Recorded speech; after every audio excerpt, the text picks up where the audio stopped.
ang existing law, yung RA 9851, International Humanitarian Law. Ibig sabihin nun, kasi dati, miyembro tayo ng Rome Statute. Kanya itong si Marcoleta, sinasabi, under the Rome Statute at all that, teka, remind kay Marcoleta, yung presidente mo, no? Noong 2018, nag-withdraw sa Rome Statute. And this became effective 2019.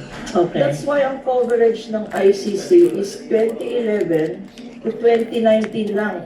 Acts that occurred during that period. Beyond that, wala na. Ngayon, sino in-investigate doon? Hindi lang si former President Duterte. May? Yung kanyang download, that's what. Kumusta na ito kuhan? Daydream plans? Tira na. So, nung sinabi ni Marcoleta, meron Pero pa ng kulang. investigation dito. You should be waiting the local courts, no? Inuuna ang ICC.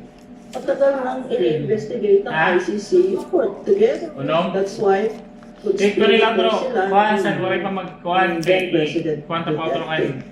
At nakalagay sa Ano kasi ni, Republic Act 851, Section 17, na sinite naman.